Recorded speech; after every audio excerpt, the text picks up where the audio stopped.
Hey guys, Jesse here from Teenytinyterra. I'm here out front of our local dollar store as Taste Made Home has challenged me to make a terrarium out of dollar store items. We're going to try and make it for under, say, $15 Canadian, so roughly $12 or $13 US. Come on, let's go inside. Hey guys, we're back from the local dollar store and we're going to go over some of the stuff we got. Let's have a look. So we got the burlap sheet. This is like just like a burlap sack. So what it's used for in our case is we're going to be separating the soil from the rock, so the drainage rocks at the very bottom. Okay, so we got that. Let's have a look at how much that costs. Okay, the burlap costs $1.25. Next, at a whopping $2.50. We've got some little figures. So Christmas figures, these are carolers that we'll add in to accent the piece. Okay, next is our vessel. So this was the most expensive thing that we bought. It was $4. And it's a cylindrical, probably used for some sort of candle or maybe a decorative, maybe a bowl full of mints or something. We've got our river pebbles. So these river pebbles are going to be our drainage. They're going to be at the very bottom, and they're going to be probably about an inch thick, maybe an inch and a half, and they came in at $1.25. Next, we have potting soil from the dollar store. If you're looking at long-term planting, I wouldn't suggest getting a dollar store mix, but for this project, we had to go for the cheaper kind. This type of potting soil doesn't have the right ingredients, the right nutrients to sustain long life for your plants. So be wary, and if you are going to make a terrarium yourself, I would say splurge on a little bit better one, probably from a big box store or your local garden store. And then we have our lovely bag, repurposed bag with my daughter's face on it. Next, we have our two plants. So this is a button fern, and then we have a peperonia pixie. So both are, this is a humidity lover. This is as well. It's not typically known as a humidity lover, but it does really well. And you'll see in the end that there'll be aerial roots that actually shoot out from the stems after it's in a humid environment. Okay guys, we're going to start building. First I'm going to take our burlap sack, so I'm going to put this right underneath, just like this. I'm going to get a marker and just do a rough outline of the actual vessel. Okay, so we've got our outline. I'm going to take my scissors. I'm just going to cut inside, just inside this, because this is going to be put inside of the vessel. I want to make sure it fits properly, and I also don't want to see the marker when it's in the vessel. So what this is going to do, this thin layer of burlap sack, is going to separate the soil from the rocks. If we just have a bunch of rocks at the very bottom for drainage, and then we don't add a separation. And usually what I do for a separation is I use sphagnum moss, but when you're trying to keep your budget under $15 or around $15, and you're shopping at the dollar store, they don't have that. So we're making do with burlap sack. Okay, so I've cut our circle. This will fit hopefully perfectly in. Looks good. Okay, now I'm going to add the rocks. So these are river stones, and they're usually polished, so they're nice and shiny, or they have a bit of decorative look to them. Now what I'm going to do, because we want to do a little bit of decoration on the top, I'm going to pick out some of this sort of unique looking ones, and ones that'll contrast well on the soil. So usually white ones, or like there's some with a little bit of red hue to them. You can see a little bit of lines in there, which is kind of neat. And then any other ones that are sort of unique looking, that will stand out and sort of make the top a little bit more decorative. There's some that have these cool marbleization. I'm not sure what, maybe it was two rocks that were fused together. Okay, next, I'm just gonna put these to the side. Okay, and then we're gonna add these rocks to the very bottom of the glass. So this is sort of an important step. It's used for drainage, so too much water. If there's too much water, it's gonna pass through and land in the rocks. If you have too much water in the rocks, that's when you know to stop watering it, and the water will slowly absorb up. But in this step, just be careful when you're dropping these in because you don't wanna break the glass. So I'm just gonna fire these in.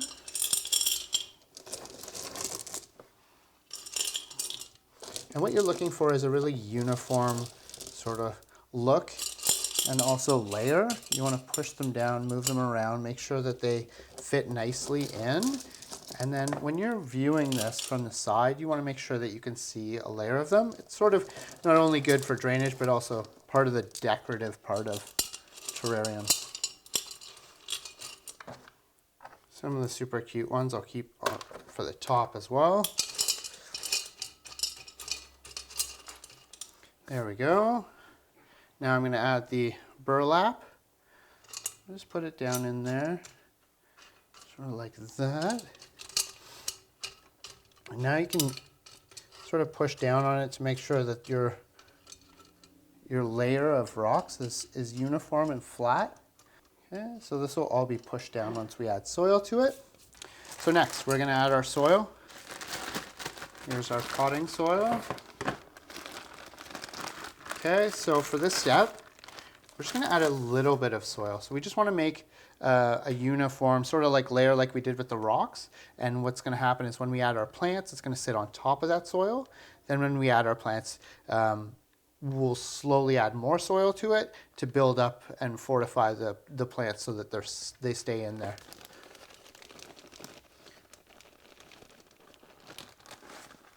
Okay. There we go. Now we use your hand. You can just flatten it. You can see a tiny bit of soil went through there, but mostly it's staying out of those rocks. Okay. Next we have our plants. So here we go. It's best to give the pot a little bit of a snuggle here. Just wiggle it around, give it a little bit of pressure, and you'll see that the plant, it usually pops out nicely. If it doesn't, you can hold the plant like this, flip it upside down, and then push from the bottom. So what I usually do when I'm working with plants like this, because we want a clean surface area and we want to work cleanly, I usually let these dry out a little bit so that it doesn't get all mucky and muddy. But we're going to take the top layer off. You can see that this layer is sort of hardened, and we're just going to massage it. We don't want to take off all of the soil, but we're going to take off a majority of it because we're going to add our own soil, which is a little bit more rich right now. You can see the roots here. So you never want to take off more than 1/3 of the roots of any plant. That will shock it too much and it won't survive. But you can, if there's super long roots, you can take off up to 1/3. Okay. So we've got our plant here. This is our first plant. It's super big, super gnarly. It looks really cool. It looks like a jungle. It looks like the flooring, under the canopy of a jungle. So we're going to add this right to the back. Okay. And what I do is I usually just drop it in, do this, and then you can see that it's not all the way against the edge of the jar. Because it is growing, it's going to grow against stuff. So you want to give it a little bit of space. Also, by giving it a little bit of space, it allows you to put some soil around the back to make sure that the roots are covered. Okay, so now that we've added it, I'm going to add more soil and just cover up the roots at the back. I'm going to add a little bit more soil than you usually think to add, but then once we move it around, you'll see that it covers up the roots nicely and it's not too much. Okay, just move it around with your hand if you want. You can use tools, you can use little tweezers and stuff, whatever you can find. Sometimes I use a little bit longer of a tweezer, like an aquarium tweezer, These help with getting into the tight spots or getting rid of little air pockets. You want to try and make sure that there's no air pockets in there. And usually with nice potting soil, you'll see that it's all pretty fine. You don't have to really squish it up or remove any twigs or anything like that. If you do, just take them out with your hands, and that will help with no air pockets being created. Okay, so as you can see, I've covered up the back so you can see there's no roots anywhere, right? They're not covered, or sorry, they're fully covered. They're not showing. Next, I've got the Peperomia Pixie. So all of this isn't going to fit in there. We want to make sure that there is some room for this to grow. So I'm going to take probably about half of this, if not a little bit less, and I'm going to divide it. I'll cut it so that you can see. I'll put some over here in this area here, and then maybe just one here, just so it's poking out. Okay, in order to do that, you want to first give the soil a little bit of a massage, and then you'll slowly see that these are actually 3 plants. Usually there are 3 to 4 plants coming out of one individual pot. So you can see that's 1, and then right here there's 2. So I'm only going to use 2 of these, and I'm actually going to cut one back a little bit. So here we go. Let's have a quick cut like that. Don't be afraid to cut a little bit off of it. Again, these are pretty strong and hardy, so they're not going to die.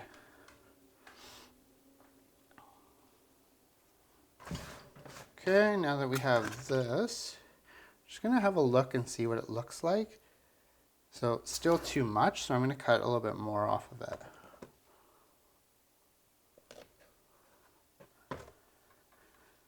Okay. Just going to massage the roots and get some of that soil out. This.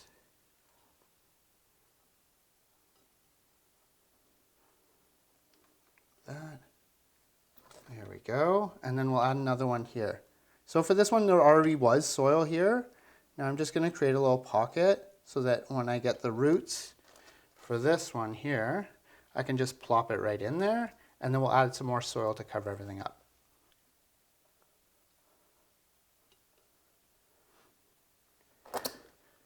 So always have a look at your creation, get down to the direct line of it, look directly at it so you can see what it's going to look like from that angle.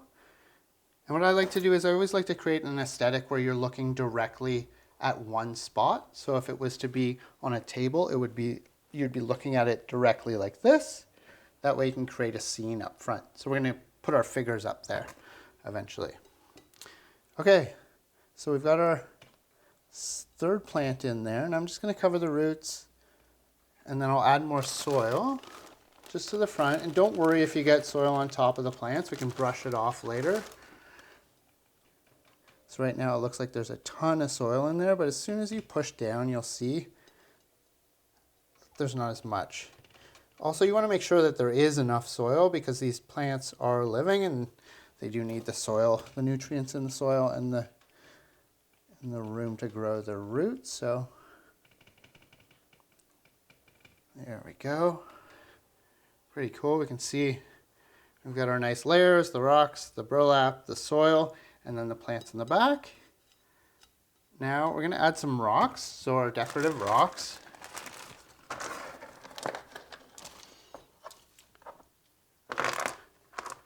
Okay, so we'll add some. We want to make sort of a center point, and what we're going to do is sort of bury a little bit of the rocks.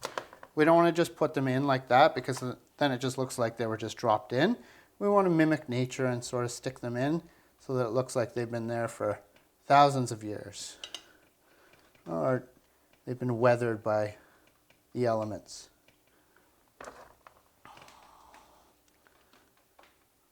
Those ones are cool. And then you want to always make sure that you're working in odd numbers. Nature doesn't work in even numbers. It doesn't replicate itself at all. So you want to make sure that you're sort of mimicking nature and nothing looks the same. We're not doing landscaping here, we're doing gardening. Miniature gardening. Okay, so we've got a little bit of a scene going on, sort of creating a focal point for right here, like that. Now we're gonna get our caroler. So we've got our we've got 4 carolers, but again, let's work in odd numbers. So this is one of the big splurges from the purchase, a $2.50. And we'll have one lady leading the pack, and then 2 gentlemen in the back.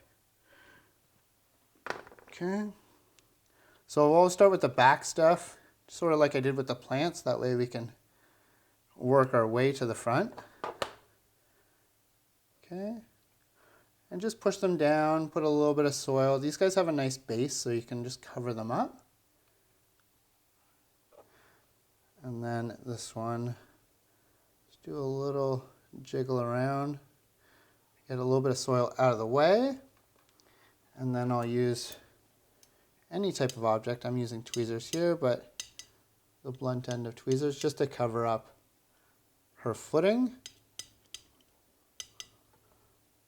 And there we go. So when we're finished, we can just take a normal paintbrush. This one was from a little art set from my daughter. And we're just going to brush off the plants. So get the soil off. Also the glass. You want to make sure you do a little polish of the glass because the soil will stick to the glass. So there we are. Okay, and then last but not least, let's have a look at it.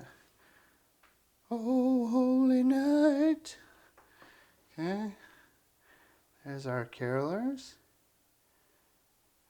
with the fern and the peperomia pixie. And then the last step, of course, after admiring it, is giving it some water. Okay, so we're gonna give it a little bit of water. I've got my trusty Houseplant Journal watering can here. So we're gonna give it tap water. Don't worry about leaving water out or getting rainwater for this. Normal tap water will work. If you do have super high chlorinated water, it shouldn't affect these too much. And if you are worried about damaging the plants, you can always collect rainwater or snow and melt it. I often use snow because we're up here in Canada and it is winter. So yeah, you can either do that or just normal tap water will work. Okay, so you're looking, you don't want to drench it here. You're just looking to moisten the soil. So we don't need to water up front because of our carolers are there and no plants. So we just want to gently add some water. Try not to splash it around too much. And because of the curve we've created, sort of the slope downwards, a lot of the water will gravitate towards the front. Don't worry about that. Just water it a little bit less than you'd think as well. You don't want to overwater it because then there's going to be a ton of water in the base. So I added about a half a cup of water, and that should be good. You can slowly see the water on this side. You can see it sort of seeping down through the soil. If you do spill a lot of water onto the glass, you will want to wipe it off or else you'll get those super splotchy water stains on the water marks on the glass. So just give it a little wipe. If you want, you can use a paper towel to wipe it off. $15 Canadian. I think we broke the budget at $15 20 odd cents, but and that's Canadian dollars, so you could probably do it if you're doing it in American dollars, probably like 12 bucks or something like that. But there we are. Thank you, Taste Made Home, for challenging me. Always excited to be brought into the world of Taste Made Home, so thank you. Good luck, everyone. Hopefully you get to make your own. And I'm Jesse from Teenytinyterra, and we'll see you later. Bye.